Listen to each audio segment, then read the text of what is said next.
Good morning, everybody. Welcome into Coffee Break presented by Superbook Sports. Hello, happy Friday. We are celebrating a Nuggets victory. Series is over, D-Mac. I don't want to call it dramatic, but a very standout performance by the Nuggets. Obviously, 25-point victory. Holy smokes, we got a lot to talk about, of course, and we also have an update on Gabriel Landeskog we're going to get to. Plus, it's Ask Us Anything Friday, so drop your questions in the comment. But first of all, how are you? How was last night getting to watch the game? Hey, Suns, you lose. Good day, sir. Out. Good day, sir. Good day, sir. And listen, without DeAndre Ayton, their only chance was to run and gun, and you were going to need, as a standard, great production from Booker and Durant, and then somebody else. Well, they got the somebody else, didn't they, in campaign? So they actually did get that element of it. But Booker and Durant were just, Rachel, they were out of gas. It is just too much. If you just have to lean on one thing, it is going to burn you out. Yeah. And yes, the Nuggets do lean on Nikola Jokic being great. But the way he's great is so much more sustainable than the way Booker and Durant were being great, especially Booker. And when those guys slow down, and the first quarter was that kind of, very fast-paced, even Steven. But then the Nuggets got their other guy, which was KCP. And once they get their other guy, and Murray and Jokic is obviously Jokic, it doesn't matter that Michael Porter Jr. and Aaron Gordon were like slightly off. It doesn't matter then. Yeah. And you got Bruce Brown, and you got 44 points in the first quarter. You got 81 points in the first half. You had a 30-point lead. Good day, sir. I mean, that's it. I think that 30-point lead, Rachel, is kind of a magic number. I think 25 is really not enough. But that 30-point lead in the NBA, that is brutal to overcome. Oh, for sure. But it was so much fun, too, to watch. And I think it was because we were just seeing it from everyone. We had talked about so much about how if they play the two-man ball, it's not as successful. And so we were seeing it out of everyone. And you mentioned Aaron Gordon, MPJ. Yeah, they weren't having great nights, but it felt like that they were beneficial in other ways on the court, too. Yeah. Listen, because defensively they had to stand up to Booker and to Kevin Durant, and they did so. The Suns may have to blow a lot of things up. They may have to move on from Chris Paul. They're not sure what they're going to do with DeAndre Ayton. First of all, I love that they kept showing them on the sidelines, though, and their faces were just like so distraught. I was like, I don't know what to tell you. Listen, I think Landell did pretty good overall. But the problem was they had nothing behind him. Yeah. And there's no way that he could go the entire time against Jokic. And it was just like the Grand Canyon opening up on the court when you had Ayton out. And Ayton didn't have the best series, but he's certainly a superior player than Landell and everything else that follows. So sure enough, everything we thought would happen basically happened. They had to focus on Jokic and Murray. It was KCP.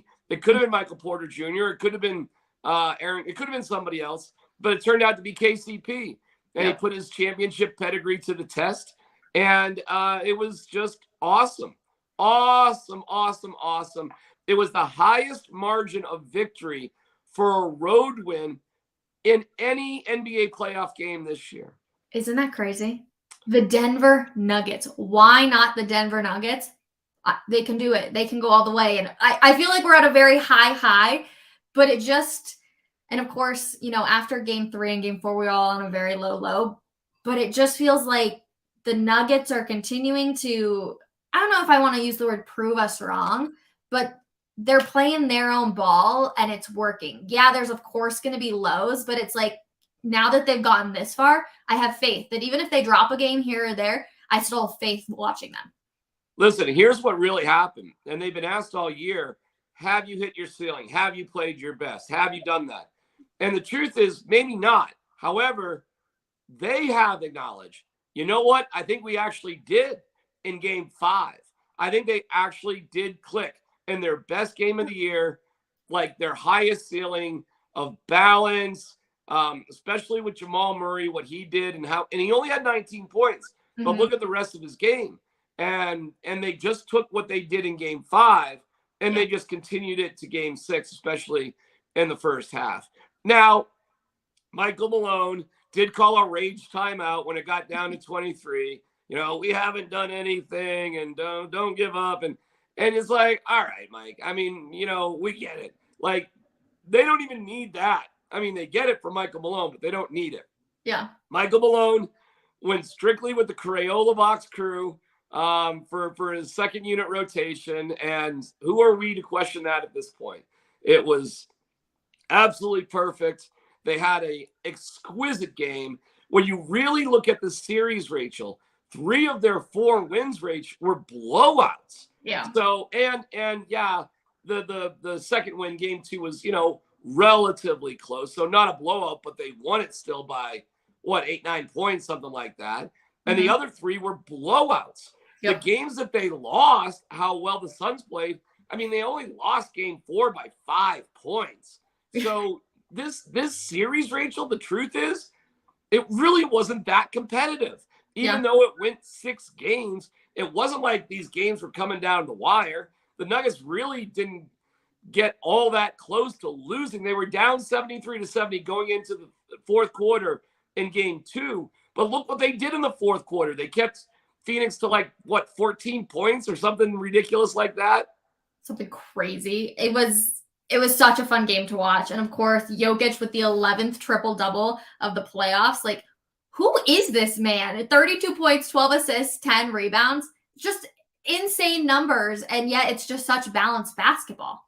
Yeah, it's everything with Jokic happens kind of quietly. It's not loud. It's not so in your face. It's very subtle because it's very dependent on a lot of touch around the basket and just a lot of grace and just, body positioning. And I mean, it's all very slick and subtle, and you don't even realize it's happening to you as it's happening. Yeah. But it's happening, and it's happening over and over and over again. And listen, I love the fact that Malone at this point, I mean, I laughed at it a little bit, but we're up 25 with 5 minutes to go, and I'm leaving my guys in there. He's doing that, Rach, because like Walter White screaming at his wife, I'm the danger. I'm the one who knocks. Yeah. That is what we are. We are dictating things, not you. And if you think you're going to beat us, good luck. And who exactly is going to beat the Nuggets at home in Denver? Who's it going to be? I mean, when's it going to happen? We haven't seen it yet. No, and it's a good question too. And a lot of people, I posted this after the game last night of who do you want to see, right? You're going to either see the Warriors or the Lakers. And wow, I was actually shocked by the amount of people that said the Lakers, 74%, which I guess makes sense. I'm always scared of Steph, Clay. You never know what they can get rolling. But I was just surprised that it was such an overwhelmingly amount of Lakers for this poll, because obviously the Lakers have looked like the better team too. So it's all right, well, they're going to come in. But how much of it also has to do with the history when you look back at the Western Conference Finals and the Lakers are all over the place, Rachel. I respect the Lakers, but they're bizarrely all over the place. The biggest problem for the Warriors is they'd have to play a road game, and they are just brutal on the road. They are just such a bizarrely dysfunctional team. So I whether you want a team or don't want a team, the Lakers get to play game 6 at home to wrap up their series, and likely they'll do it. And so I welcome, this is the fifth time the Nuggets are going to the Western Conference Final. They've lost, I think 3 of the 4 to the Lakers. Yep. So and then the other one was to Seattle. So bring on the Lakers. Let's reverse that curse and get rid of that. But that being said, I don't care who it is.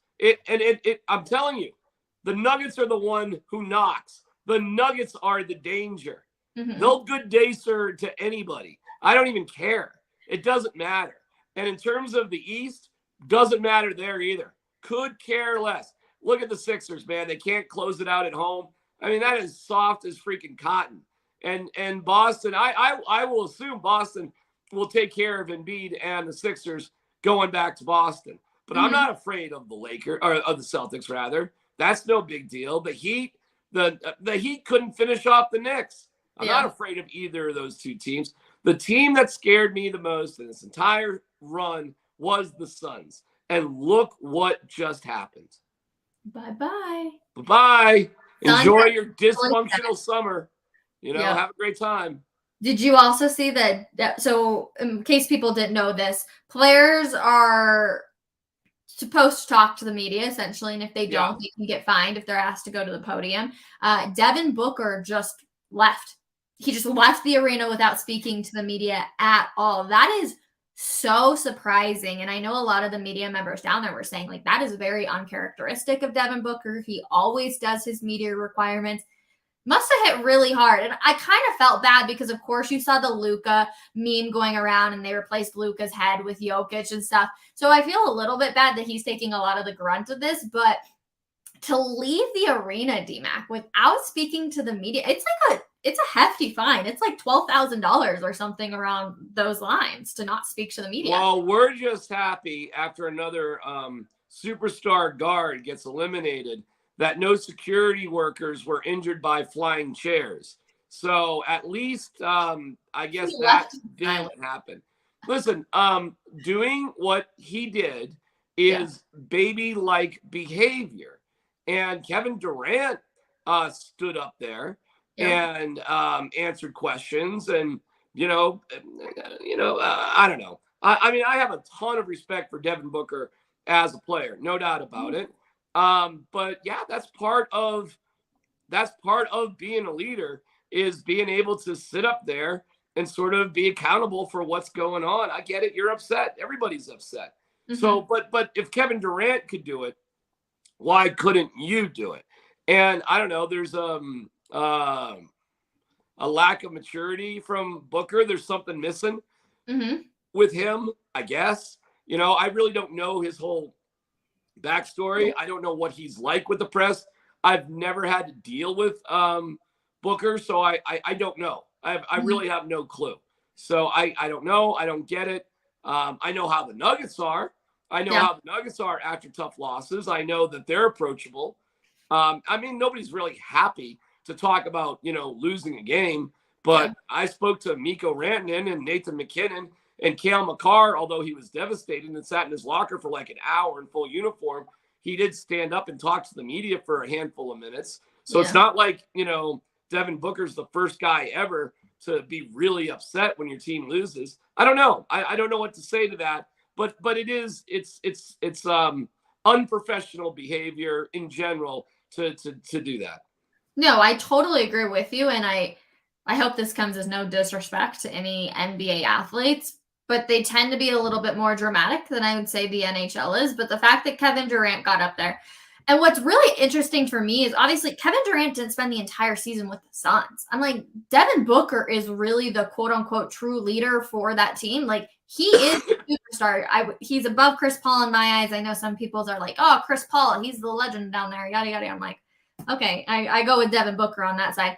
But he's supposed to be the main leader. Like, Kevin Durant didn't spend all season with him. You know what I mean? Like, there's usually one guy and one guy only that's your quote unquote, I'm just going to use the hockey phrase captain because we're kind of cross going here. But he's supposed to be your like captain. He's supposed to be your go-to guy. You got to show the responsibility and take part of those actions that, one, you get paid to do. You're supposed to do them.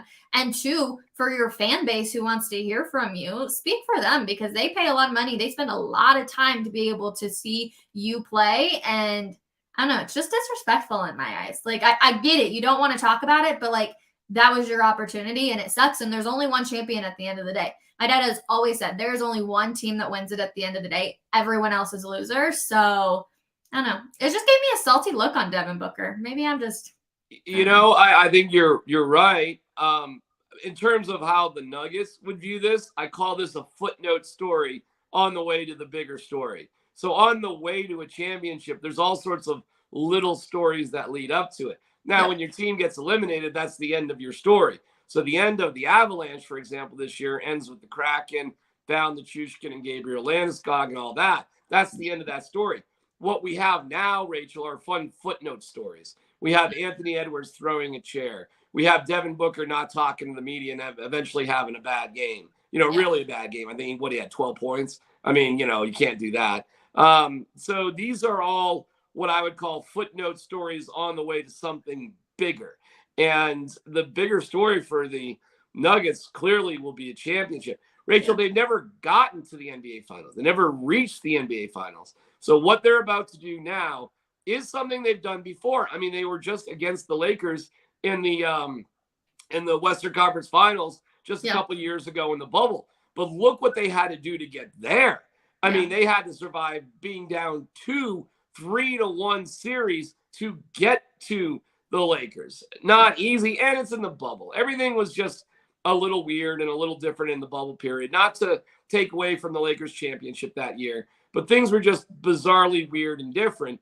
Things are just sort of, they're more like they should be now, of course. And so let's see how it rolls out. But listen, it was just last year that, the Nuggets lost 4-1 in the first round to Golden State. That wasn't great. I mean, they've lost throughout their history big series to the Lakers. Either way, this is going to shape up to be the biggest story yet. And to praise Michael Malone, this is where you had to be at the minimum. In order for this season to be regarded as some sort of where do you got to start? The expectations for the Nuggets, Rachel, were so high. The starting point to deem a successful year started at the Western Conference Finals, and they got there, which is awesome for them. They got there. Michael Malone, if there were any doubts whatsoever about him continuing as the coach, that's gone. And that just got erased in these last two games. I mean, gone. He has cemented himself yet again. He was right. The haters and doubters on Malone and what he was doing were wrong. He got his team to perform the right way. And way to go to Malone. Congratulations to the Nuggets organization, top to bottom. And, what Kroenke Sports and the Kroenkes have done in back-to-back years, one with the Avalanche and now with the Nuggets, is truly remarkable. I mean, it is really, really awesome. And we will have a final series starting on Tuesday at Ball Arena. It just keeps going. Get your popcorn. Well, hopefully I won't need it. Hopefully it's just easy. Let's just head on straight to the NBA Finals. Hopefully I don't need any popcorn. You say that the Kroenkes, you heard about the Christian Braun story? I did. And I reached out to some people behind the scenes. And I was told that it's not exactly what was going on and that Christian may have embellished a couple of little things here and there. I was also told that Christian felt really bad about it. He was trying to just tell kind of a funny anecdote to a couple of his buddies, and it just didn't come out how he wanted to. So I will say this in deference to Christian, who I know now because I reached out, just wish this whole thing would go away. I'm happy to not make a big deal of it because Christian Braun would rather it not be made into a big deal. It was meant as a lighthearted, fun story, not some sort of rip on his bosses. So listen, you're a young guy, you're still a rookie. You say things that you want to make your friends laugh on a podcast, and it can get misconstrued. So I cut everybody a little bit of slack on the story because on the surface it seems ridiculous. It seems absurd on the surface. Hilarious. Okay, so for those of you that have not heard this story, Christian Braun did a podcast, and he said that even if nobody is at Ball Arena, if you park in one of the Kroenkes parking spots, you can get a $15,000 fine. And so it was interesting, a bunch of people obviously came out and said, oh, that's not true. That's technically not like a Kroenke policy. That's a GM policy, yada, yada, yada. One way or another, I just think that the story is actually so funny. And I'm assuming that they probably have little signs saying, parking spot of whoever it is. So no, I don't think it's the end of the world. $15,000 for a lot of NBA players is not the end of the world either. I just think it's a funny story at the end of the day. So I think Christian thought it was a funny story too until it took a life of its own and it started coming back on him. And then you realize, holy cow, I'm making, the guys that signed my paycheck sound like a bunch of lunatics. Yeah. And it's well, no. And that's why Christian felt bad about it. So maybe I'm here to report. I'm giving you some depth on the story, I suppose, that Christian actually feels bad about it and wish the story would go away. So who knows what really happened in that whole thing. Learning lesson for everybody. Just park where you're supposed to park. Park where you're supposed to park. All right. I know Jake Shapiro is behind the scenes. Hold on one second. There he is. Jake Shapiro. Good morning, my friend. How are you? Amazing. I'm just amazing. Everything's amazing. Life is great. Couldn't be better, guys. Couldn't be better. I had this nailed the whole way. Didn't I? Let's hear it. I'm ready. Booker or Jokic? Who's better? Booker was the best player in the playoffs, right? The Suns West favorites. The Nuggets can't stop Durant and Booker. Chris Paul cooks the Nuggets in the pick and roll. Jokic can't defend. Jokic comes up short in the playoffs. Jokic is a regular season player. Ayton defends Jokic better than anyone. Murray doesn't make a difference. Suns in 4. Do you guys hear the sound? Can you hear the sound? It's the Suns fans booing as the Nuggets paraded over their dying bodies to go to the Western Conference Final. I spent the morning shopping for insurance, guys, and you won't believe who I ran into at State Farm. Chris Paul. He had a bigger impact on my car insurance than he did in this series. You have desert sand. We have mountains. You have desert sand. We have prairies. You have desert sand. We have a team still in the playoffs. The Joker asked wanted to know how you got these scars, the Joker. They're certainly not sunburns. You got a book. You got a jock. You got a jack. What is your team? Things you put in a backpack? Hey, Suns in 4 guy. Do you know how many shots Devin Booker made in game 6? 4! 11 points in a closeout game. Your postseason game since you scored 11 points in a blowout loss to Luka at home to end your season last year. Grand Canyon State, the Grand Canyon. Did the Suns fall in their way back to Phoenix? Arizona State Fish is the Apache Trout. You're Apache out of the playoffs. DeAndre Ayton, first ballot bust. Remember when he got drafted before Luka? DeAndre, you're getting traded for Kyrie this summer. Luka, he doesn't want Kyrie. Respect to Ayton, though, calling out sick on your last day of work. Cigarro Cactus, the Nuggets kicked that Cigarro Cact. Devin Booker, Kevin Durant, the Evan duo, they're out of the postseason. 11 points from Devin Booker. Pick and roll Jokic to death. The Suns pick and rolled their way to Cancun. Jokic, the first player to ever average 30-point triple-double for an entire series. Who's better, him or Booker? 11 points. Matt Ishbia was your best defender on Nikola Jokic. Ishbia, you regret lowballing your offer to buy the Denver Broncos? Monty Williams guys were getting dragged. Michael Malone found the sunblock. MPJ was a better big man in this series than DeAndre Ayton. The Suns have 4 players. They didn't even have 1 in game 6. Ishbia spent years riding Michigan State's bench, only to not build a bench for the Suns. 1, 2, 3, 4, 5 first-round picks for Kevin Durant. 1, 2, 3, 4 made shots for Devin Booker. Jay Crowder didn't want to play with you and sat the entire season. CP3 and Ayton didn't want to play with you and sat to end your season. Bridges, Johnson, the Suns traded more assets for Durant than they won playoff games.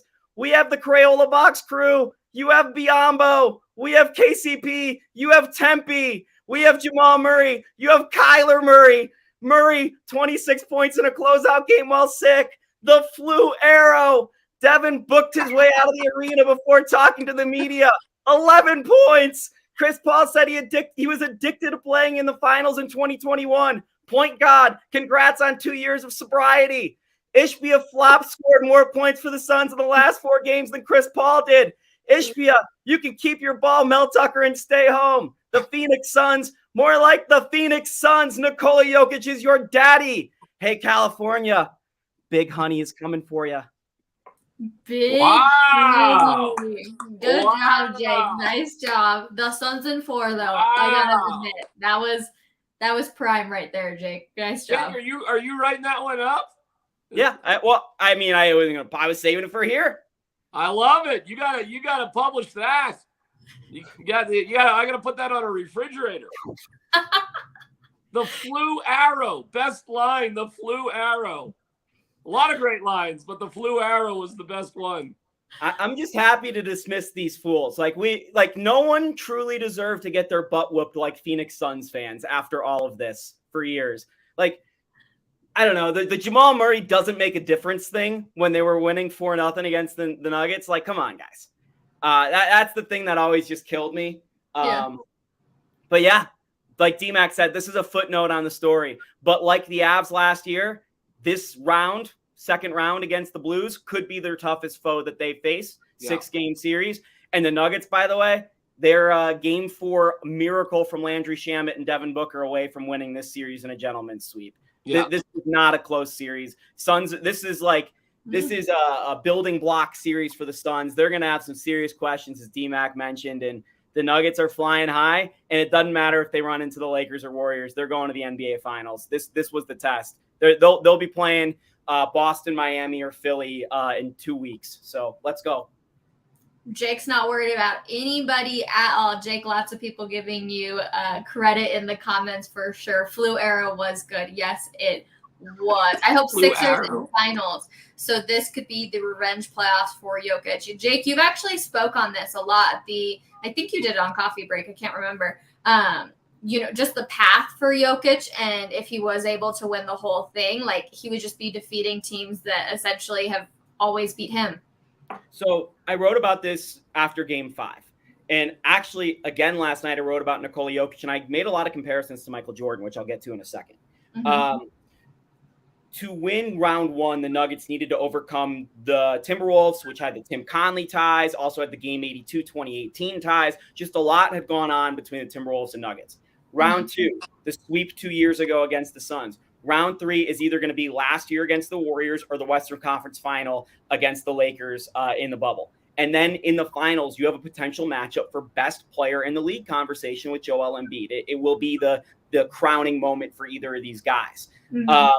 Last night, I talked about how the narrative with Michael Jordan entering the 1990-1991 season was this guy was never a winner. He's a great player, but he's like O.J. Simpson. He's like Ernie Banks. He just couldn't win. He never got to the big time. Nikola Jokic is 4 games away from getting the Nuggets to the biggest stage. And Nikola Jokic, like Michael Jordan, has won 2 MVPs before his first finals appearance. Mm-hmm. About a similar number of MVPs, same age. Like, there are a lot of comparisons, and the narrative can shift on Nikola Jokic in a moment's notice. And you can hear the way he's being talked about both by Kevin Durant last night and the national media, that they're ready to say Nikola Jokic is the best player in basketball, and the Denver Nuggets, like the Chicago Bulls never got before, deserve respect. How about Mark Jackson apologizing for not putting Jokic on the ballot? I don't even know how you can possibly do that, but wow. Well, he explained it that he picked That's a lame excuse. Okay, well, he said he picked his first team NBA. He said he got confused and picked his first team. So why was his first team NBA vote different than his MVP vote then? If you guys aren't buying his excuse, that's fine. I'm just telling everybody what his excuse was. And I think, guys, listen, I bought it as a genuine apology. And maybe he's not the sharpest tool in the shed, but, I actually did buy the apology. He didn't come out and as dopey as it may seem on the surface, it does fit into his excuse of, a center, 2 forwards, 2 guards. You can just say, hey, listen, man, you're really not sharp enough to actually vote for the MVP if you get it confused like that. I mean, that's kind of a different argument.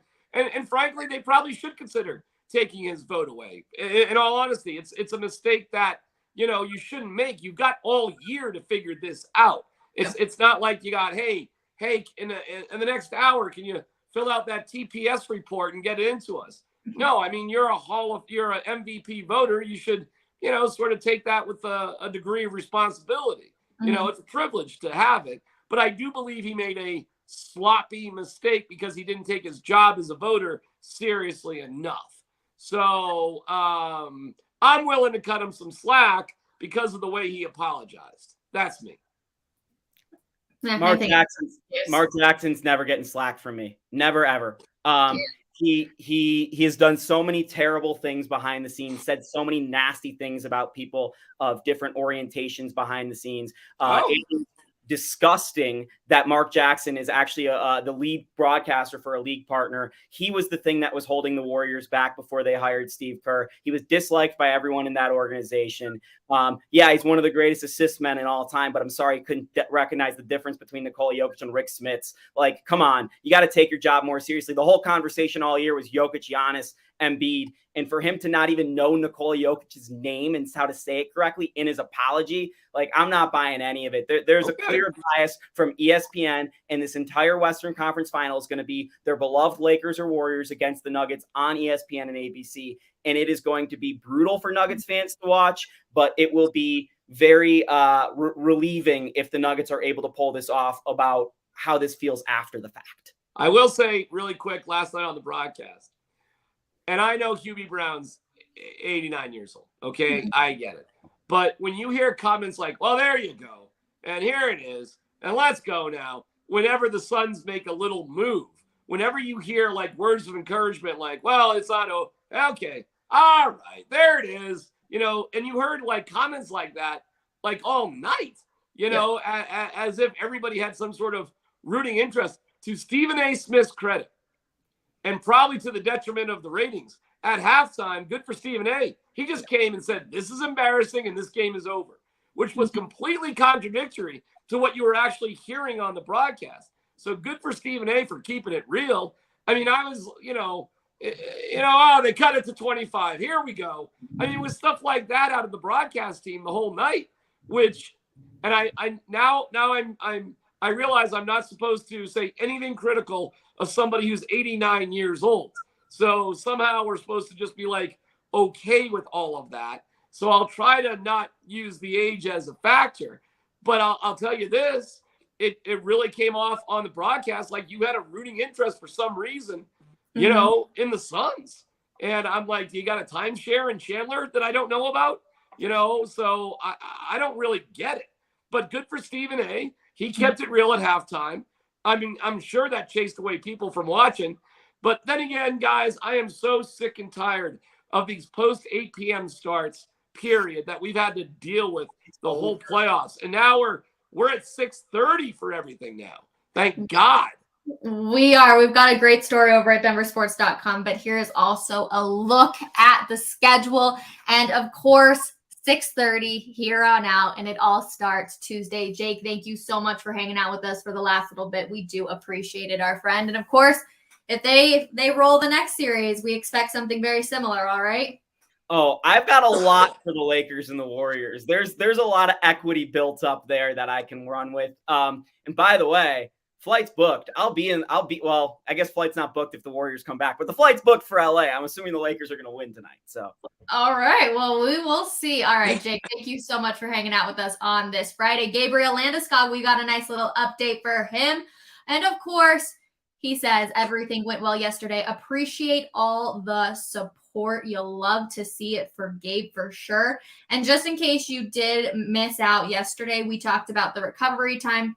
On Wednesday, we talked about the recovery time, and what stood out the most to me was light jogging at 1 year. Now, of course, we hope the captain is doing well. We know he will have probably a vigorous PT, I'm assuming, just because he's a professional athlete and getting back into it. But it's great to see him smiling and saying everything went well. Yeah, I'm glad to see it. And it's good to see Gabe with a smile on his face. It is. And, it's going to be a rough go. So we just wish him the best. And I'm not sure exactly how often we'll see him because I really don't know how much of his recovery he'll even do in Denver. So I don't expect him to be around the team very much. He's got to focus on himself. That's fine.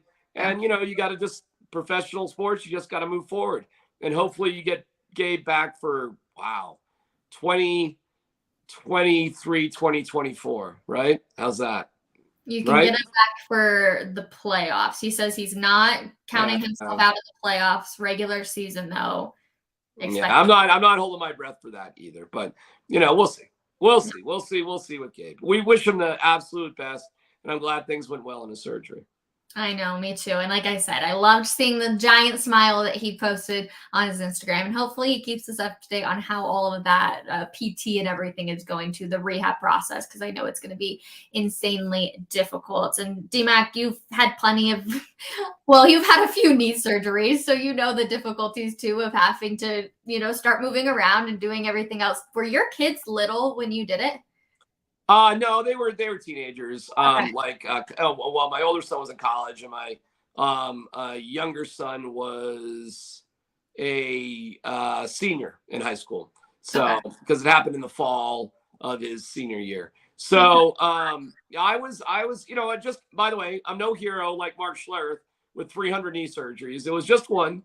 It was my ACL on my left knee and meniscus, and ripped both of them to shreds. And yeah, the recovery was tough. I never thought I'd really bounce back. But I did. I ended up doing all sorts of stuff, including triathlons and marathons and all sorts of stuff afterwards. So, and then D-Mac pulled his bike out and it started to rain here in Colorado.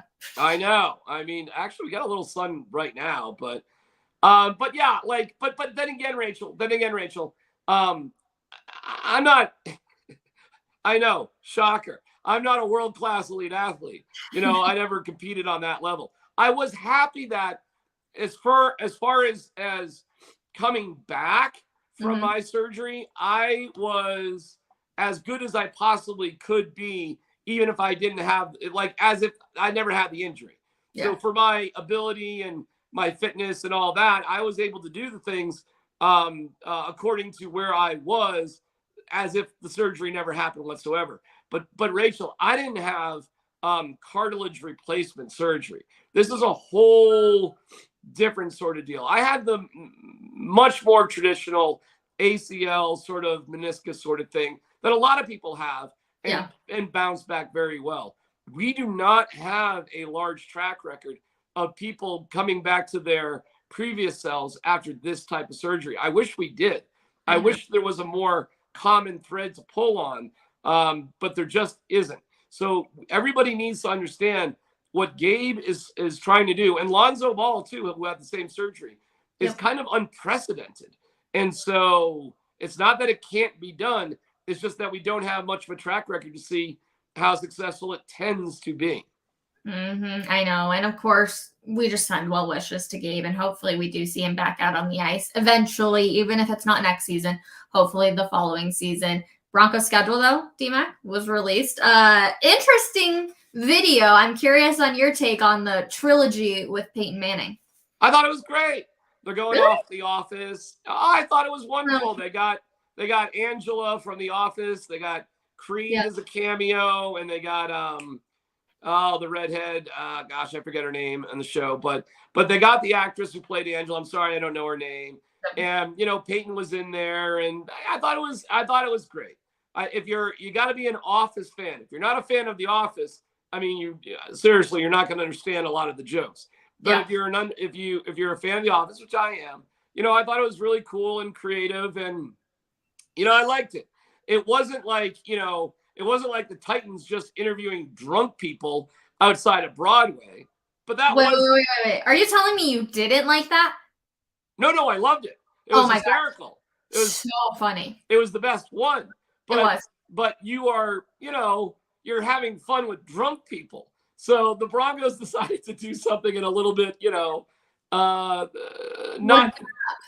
I mean, listen, you can go in a lot of different directions with this. I thought it was the best one that the Broncos have had in their trilogy. So for the 3 minutes or whatever, I was entertained by it. So I thought it was good, and I thought it was creative and well done. So I give them praise on it. Listen, you got to understand, Rachel, these aren't Hollywood producers that are doing this stuff. These are the in-house media people. I know. Listen, I'm not a fan of The Office, so everyone's always like, Rachel, well, if you're not a fan of The Office, you won't get like 90% of the jokes. I know, but I had friends that were, and they were like explaining them to me, and I was like, okay, cool. I'm curious if people in the comments liked it. Let us know if you liked the trilogy one and if you liked the Titans one, because I know the Titans also did like a done-up version of their schedule release too, but the drunk people on Broadway, it won. Well, it's a fair point by you, though, if we're just talking about comedy in general, okay? Mm-hmm. When you do a video, this is hard. If you didn't follow The Office, you're not going to like it at all. You're not going to get it. You're not going to get that it was Angela, the real character Angela from The Office. Meredith is the character, who's the redhead, Creed. Like, I know these people. If you don't know The Office, you're not going to get any of it. So you're just going to sit there if you don't know The Office and be bored for like 3 minutes because you're not going to get one single joke. And so it is an interesting question. Should you be so specific when you're doing some sort of parody thing? Like, everybody's going gaga about the anime with the Chargers. I'm not an anime guy. I'm not a cartoon anime sort of dude. It's not my thing. So I look at that and I'm just like, whatever. Whereas some people who are like Cecil, who is a cartoonist, like a real cartoonist, he probably looks at what the Chargers did as like, whoa, like awesome. Incredible. Mm-hmm. But we can all identify with drunk people on the street. I mean, not knowing the names of things, that's like the simplest, most basic thing to do. It was funny. The way they did it was funny. It was just flat out the best one that I saw. No, I'm 100% with you. And we took a guess at our schedules yesterday with Will Peterson. Also, everybody, go wish Will a happy birthday. Today's his birthday. Oh, yeah, that's right, 33. Tweet at him and tell him happy birthday. Hopefully he's doing something fun this morning. But we took a guess at the schedules. And D-Mac, you and we came out on top with 3 of them. How'd we do? But technically, I beat you because you already knew the Packers when you sent it to me. So I did. I got 3 just being completely blind on it. So I'm going to take the W on this one. I'm sorry. Congratulations. Way to go. Other than that, we were wildly off. We were terrible.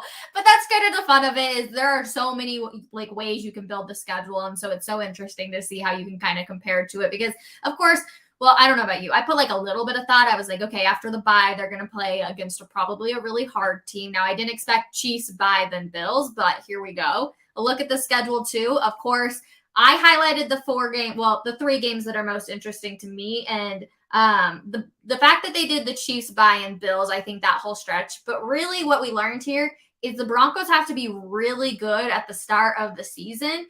And essentially towards the end, they kind of just got to get a few wins. You know what I mean? Like, they got to pack the beginning, middle, maybe right before up in Christmas with some seriously good W's to be able to be playoff contenders. That's kind of the main thing I got out of the schedule.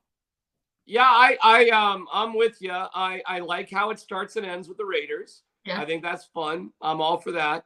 I like the Chiefs 2 out of 3 weeks. I like the Chiefs on a short week too, even though it's on the road, because you got to catch them by surprise at some point.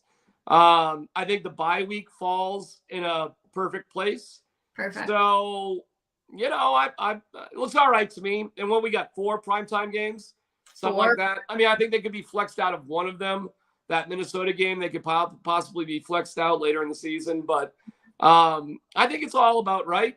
You already knew who they were going to play. You just didn't know in what order. Yeah. So no huge surprises there, obviously. I didn't see anything that was crazy or completely wildly inappropriate. You got to go to Buffalo on a Monday night in November. That's a tough game. Chilly. What's that? Chilly. Probably. Could be.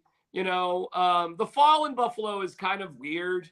Once you get into the winter, it just sucks. But November is still that kind of nebulous. Is it cold? Is it winter? We get some touch and go moments there. We'll see. Could be anything in that time of year. And then we all go to Vegas to party for the last game of the season, I guess, in January. You've got a New Year's Eve game against the Chargers. That could be a fun night here in Colorado. And hopefully these games will all matter in December, unlike they have in previous years. Well, that was the other main takeaway that I got is the NFL is essentially believing that the Denver Broncos are going to improve for next year, because I don't think that they would have the Jets I think they're week 5, right? Let me pull it back up. Yeah, week 5, if they thought that the Broncos were going to go 0-4 going up to it. So I think that they believe they're going to be better. Otherwise, the matchup would mean absolutely nothing, and you would do it like week 1 or week 2. So people have higher hopes for the Broncos, and that was kind of the other thing that I took away from the schedule. Here's what you got to try to accomplish, if anything at all possible this year. You got to try to have a winning record for the first time in 6 years, okay? Yeah. So you've missed the playoffs 7 years in a row. But, Rachel, you've had a losing record for 6 straight years. So, okay. So you got to have a win. So you got to get at least 9 wins. We got 9 wins in there. You've got to beat the Kansas City Chiefs at some point. You've lost 15 in a row to the Chiefs. 15 in a row. I'm fine playing them twice in 3 weeks. You'll be prepared for them. You'll be ready for them. If they do get you on Thursday night, perhaps it's time to get a little revenge 2 weeks later. You know, so I like that. Again, the bye week just fits in perfectly. And in week 9 right there. So that's a good thing too. I know the Broncos have the 11th hardest strength of schedule. So, okay, whatever. That seems a little weird for a team that only won 5 games last year, but all right, whatever. You always got to play somebody good anyways. I think that I think the Lions are a tough team. The Lions, I'll tell you who the NFL thinks highly of is the Lions. Yep. The Lions are opening up the season against the Chiefs. You know, so that's what the NFL thinks about the Lions and Dan Campbell and Jared Goff and those guys. And then the other, Minnesota, we'll see. Chicago's going to be a fascinating game, isn't it? Chicago's going to be an indictment of the Justin Fields Bowl. So I would love to be at that game. That would be my favorite road game. And you got to play Miami kind of early when it's sunny and warm, and that probably is not going to work out so great. So I got him rated. I'm trying to be optimistic and going through the schedule. I got him at 9-8. I got him winning, having a winning season for the first time, and I have them narrowly missing out on the playoffs. Okay. Oh, you do. Not even a wild card, huh? Well, I don't think you get there with 9 wins. I don't think you're one of the top 7 teams with 9 wins. Really quick, let's just roll through it, okay? Speed around. Sure. Raiders, week 1, win or loss. Wow, you're putting me to the test. All right, I'll see how I go. So go ahead, go say it again. Raiders. Are you writing this down? Sure, hold on. We'll keep this and then we'll come back each week. All right, let's see. Because I say 9-8, but can I really do it off the top of my head? I don't have anything written down. So write it down. You too. All right, Raiders at home, win. You. Win. Okay. Commanders. Say again. Commanders. Home. That is a win. Yep. Dolphins. Loss. Agreed. Bears. Just say home or away, just because I'm stupid. Away Bears? Yes. Loss. Okay. Jets, home. Loss. Really? What are you saying? Say your prediction. Oh, for the Jets, I think they'll sneak away with the win. All right. I do. Okay, week 6, away, Chiefs. Loss. Agreed. Packers. Win. Agreed. That's at home. Chiefs at home. Win. And that's when the streak stops right there. That's a big signature moment of the season right there. So 16 losses straight to the Chiefs? You got to beat them at some point. And I think because you hear me, I got a few losses here, but I think it's going to take some time to click in. Okay. I think it's going to be humbling when Aaron Rodgers and the Jets come here and Hackett gets a win. But you use that as a trigger moment to jump off, to play better, to get better. And I think you play tough Thursday night against the Chiefs, and you beat the Packers, and then you beat the Chiefs. So I think you start rolling at that point. Oh my gosh, though. If they lose, okay, that could be a whole conversation. Bills. Loss. Agreed. Vikings at home. Win. Okay. Browns at home. Win. Okay. Texans on the road. Win. Agreed. Chargers on the road. Loss. Ooh, okay. Oh no, I just moved on from the thing. Hold on, everybody. This is live. Lions on the road. Loss. Agreed. Patriots at home. Win. I'm putting that as a win. Also, Chargers at home. Win. And Raiders on the road. Loss. All right. So what is that? What did that add up to? 1, 2, 9. And wow. Okay. Boom. 9 and 8. Boom. Right. I swear to God, I had not done that ahead of time. I swear to God. Okay. I'm keeping this for reference, my friend. But that means that Raiders loss really hurts. That means you're 9 and 7, and all you got to do is win that one. So that's not very optimistic of me. Yeah. That means you lose to Hurricane Josh McDaniels. You blow a game to get into the playoffs. That is a Debbie Downer prediction by me right there, unintentionally. Yeah. But there you go.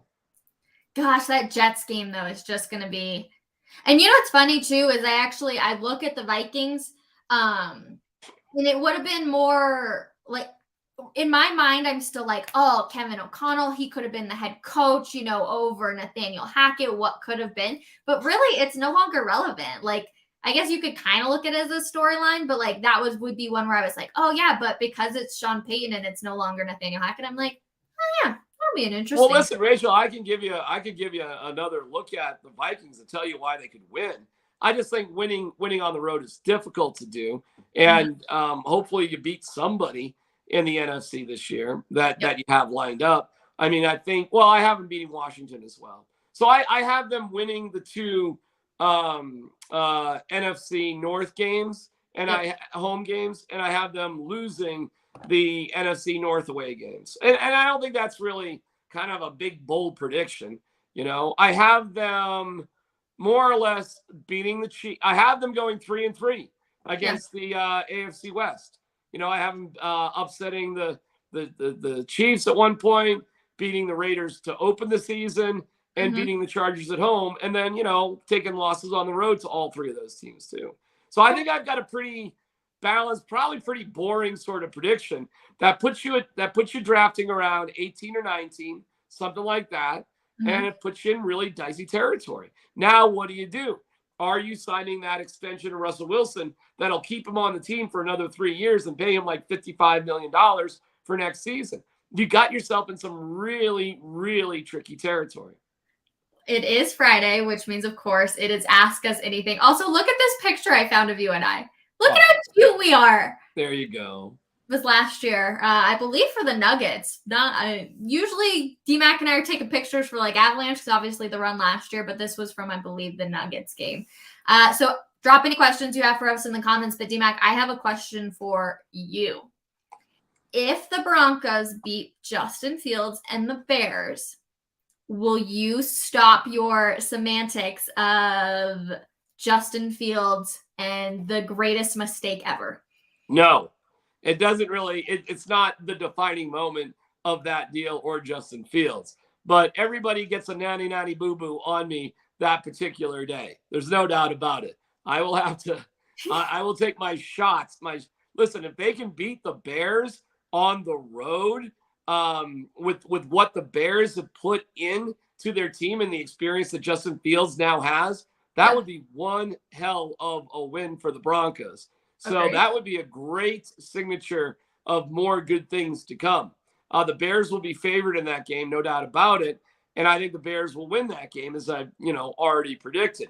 But that being said, it's an NFC away game. It's like, of all the games, there's 2 less important games on the entire schedule. Yeah. And I understand every game's the Super Bowl. But the 2 games on the schedule that are the least most important are the 2 away NFC games. So that's the Bears and that's the Lions. Those are the 2 games that it's just like, kind of whatever.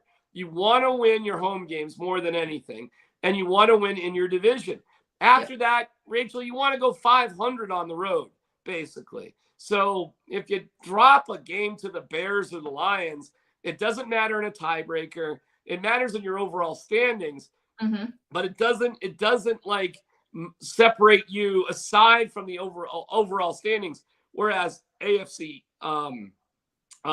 conference wins matter and AFC division wins really matter. Yeah. So again, it'll be a fun game, but it's not an important game. No, not really. It doesn't change anything whatsoever about what you should have done when you drafted a cornerback instead of a quarterback when you needed a quarterback. It doesn't change anything, but it'll be a fun week. And I really can't and shouldn't root against the Broncos. So I won't do that. But I won't do that. I refuse to do that. So I do hope the Broncos do beat the Bears, okay? That's better for everybody. I hope they beat it. But if you think I'm not rooting for Justin Fields, you're bananas. I am definitely rooting for Justin Fields, and I'm definitely rooting for the Bears in the NFC this year. I'm rooting for them more than anybody else besides the Broncos. Okay, well, this next question fits perfectly then. How many interceptions will Pat Surtain have against Fields? Against Fields? Yep. 0. Oh, really? Well, because betting odds would have you bet 0 against everybody because it's hard to get interceptions. And Patrick Surtain is such a unicorn that he can only control a very limited portion of the field. He can't be everywhere. It's easy to not throw an interception to Patrick Surtain. It's not difficult to avoid him. I was going to say the question will be how many targets he actually will see out there because we know he didn't see a ton last year. I mean, what, 5? You know, I mean, maybe not. Who knows? I don't know. I don't think, what's that? Who's the running back in Chicago? I don't, you're catching me flat-footed because I was just trying to think about who their wide receivers are too, and it's not coming to me off the top of my head, so I'm not sure. I'm not sure. You guys in the comments are great. Let me know who their running back is too, because we just see a lot of groundwork over there. Now that summer is coming, what are your favorite warm weather activities? Golf, fishing, other? DMAC? Oh, I mean, being in the mountains is my favorite one, and that's not even that warm. I've done around 30 14ers. I hope to check a couple of them off the box this summer. Yeah. So no, my favorite activity. I never cease to be entertained by our incredible state of Colorado. That being said, my youngest son, this is crazy, is turning 21 in August. Okay. Yes. And he's still playing college baseball, and I'm thrilled that he's, as a dad to go watch your son play baseball, you take it as long as you possibly can. So the fact that I can continue at my age and his age to go watch my kid play baseball is always such a thrill. Yeah. So we're going to get through a parade with the Nuggets, which is going to take us through June, right? So I'm not going anywhere during that time. Hang on to your horses, folks. We got parades and fire trucks to think about in June. But shortly after that, I think I'm going to go to California for a chunk because that's where he's playing summer ball. So I'll figure out fun things to do on the beach in Northern California and that sort of area. He's playing his home college, Skyline College, which is right next to the town of Pacifica, California, which is just south on the coast, just south of San Francisco. So I hope to be a beach bum in flip flops in Pacifica, California, get my surf on. How about that? That'd be a really fun. I've never surfed before. So that would be kind of a fun little adventure to figure that out. So I would love to see video of that. I planned my boyfriend's family vacation. I forced them essentially to have to wait until the Nuggets would hopefully win a championship. So I'm going to Hawaii this summer, which was going to be really fun. But other like Colorado activities I like to do. I'm a big paddle boarder. I got one last. How is paddle boarding? I've never done that either. Do you love it? I love it. It's so relaxing. It's so fun to just like take a cool beverage out and just like sit out there with some friends. I take my dog with me, so it's a little more hectic because she kind of like jumps around and is like flying, and then I'm trying to pull her back up on the paddleboard with me. But it's so fun. We also just got a brand new 4Runner, and so we are going to be decking it out to hopefully go camping in it. So I'm excited to do that. So yeah, I'm excited for all of that. Let's see what else. Other questions. Will we see Deion Sanders at a Nugget game? Good question. I'm surprised we haven't seen him at one yet. Well, he's got things going on. No, I don't think so. I don't think that's a big deal to him. I think he's focused on the things he's focused on. I have not seen Deion Sanders get really involved with the celebrity trappings of things here in Colorado. I think he's been very focused on what he needs to do. So I would say no. I think if they make it to the NBA Finals, we will see him at one of those home games. Oh, well, I don't know. Maybe we will. You know, you got Steph and you got LeBron as your two. That's pretty high profile stuff. Yep. I shouldn't say that. Maybe we will see Prime. I'll tell you this.